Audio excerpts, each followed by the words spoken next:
Well, of course, it's that time of the month when we bring you AseanAffairs Roundup. And, of course, the big issue certainly is the swine flu, not for just ASEAN, but for the world. A pandemic or not a pandemic? Well, we won't really know. It's the WHO, I guess, that will be making that decision. We thought we'd get an update of the region, and, of course, who better than Daniel Schwartz, the Vice President, Global Marketing. The month goes quickly, doesn't it? Boy, does the month go fast. I thought I was just here on the show last week. Yes, felt like it, didn't it? Time flies when we're having fun and we're busy. What's the situation in ASEAN, say, at the end of May? Well, let's see. We talk about trouble comes in threes. Actually, I think that's a natural state of the world, that things tend to come in threes, declining exports, plummeting GDPs, and now the possibility of a swine flu pandemic. But one of the interesting points is the fear is the panic about the potentiality of swine flu pandemic could be worse than the actual impact of the swine flu. Because in fact, is it not the case that as far as the swine flu is concerned, which is a bit of a misnomer in terms of the name, that actually it's not able, as we know it at the moment, to kill as many people, but it has the potential to go to enormous numbers of people with very serious illness? Yes, that's very true. And the real fear of the WHO is that the flu virus will mutate into something that's much more deadly. And the world death toll is creeping to triple digits right now. As of May 25th, it was at 91, with approximately 12,000 cases confirmed worldwide. When we actually look at those 12,000 cases, in the main, are they still in the USA and in Mexico? Because everyone's really talking about, oh, if you've been to the USA, if you've been to Mexico, you know, you've got to go through the scanner, you've got to have a check. And it seems that people have travelled through the region that actually have ended up with the swine flu have all come from the USA. Well, it all started in Mexico, and you know we have a very mobile society, and I believe the gestation period is approximately 10 days to 2 weeks.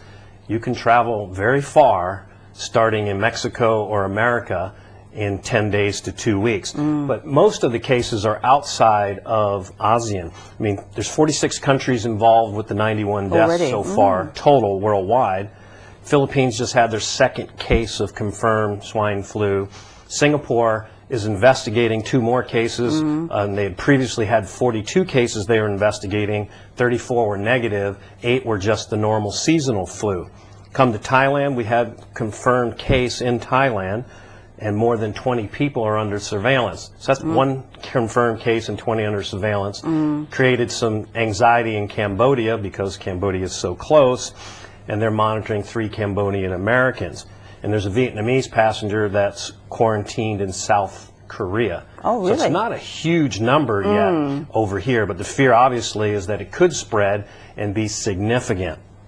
I was saying the other day that, as I understand it, in ASEAN we have something like 500,000 vaccines available. That's not that many, is it, for the population we have in the area? It's like 500 million to 500,000 is actually what I was reading, small. they were saying in Singapore they have approximately 1 million doses of antiviral. And you're right, there's 560 million-ish people in all of ASEAN. I haven't looked at, you know, what's the projected potential and how many you really need. And it's actually creating a dilemma for WHO. Do they make vaccine for the new strain, or do they make lots of vaccine for normal flu to trade off? What will actually turn the WHO into saying it is a pandemic? What is the criteria? I'm not exactly sure of their criteria, to tell you the truth, but the fear is that they'll push it to a pandemic sooner than it really is. It's a very fine line they have to walk because they have to alert the public. But the consequences of a pandemic are quite severe from a world travel perspective. We're looking at, if it becomes a full-blown pandemic and it's really a problem, they're looking at 25 to 30% drop in the travel industry worldwide. That's $2 trillion US. And then that's also in addition to, for example, Thailand's lost about 10 to 15% of travel up until today without the swine flu. So that's almost 40%, which is just enormous. Oh, it'd be huge. And this is independent of what's happening in the global economy, slowing down and impacting the exports of the region, impacting tourism already. And now this on top of that would be an additional $2 trillion worldwide. Tough times ahead. Yes, for sure. For sure. So, what is ASEAN going to do? I mean, there was a meeting here recently. Well, there's a couple of things that came out of it. Surin Pitsuwan, the ASEAN Secretary General, said that, as you brought up before, ASEAN's 500,000 courses of antiviral stockpiled in Singapore, an additional 500,000 have been distributed to the ASEAN member states. This is 1 million courses of antivirals is a reassuring fact that it's in advance that we have all that, and further efforts will be exerted to mobilize other resources and other additional sources of antiviral if it's needed.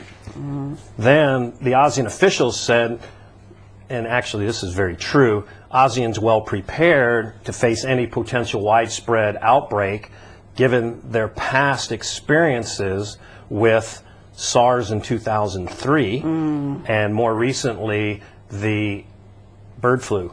So the countries together have experience in dealing with this kind of issue. Now, what about, on a more pleasant note, the 6th ASEAN Leadership Forum that you've got coming up? We have the 6th ASEAN Leadership Forum where we're co-hosting with ASLI, which is the Asian Strategy and Leadership Institute out of Malaysia. This is the 6th one. It started in 2001. The forum shifts to wherever the ASEAN Secretary General is located. And in this case, it's Thailand's turn, June 19th, and we'll be at the Sheraton on Sukhumvit. What are we going to see on the magazine cover? You should see the magazine very shortly on newsstands near you. You'll see a story on the Gra Canal is the cover story. 300 years in the making, you know, the Panama Canal of Thailand. Is it going to happen? We'll see. We hope so. Another 300 years. I don't know. Hopefully it won't take 300 years. Daniel, thank you very much for joining us. Always my pleasure. Of course, don't forget, you can go to www.AseanAffairs.com and you can get all the latest updates on a daily basis from ASEAN Affairs. And of course, we'll see you as regularly as we can with our ASEAN Roundup. Thank you for joining us again. My pleasure. We'll now go to Smart Living with Krung Thai Axa Life Insurance. Stay tuned.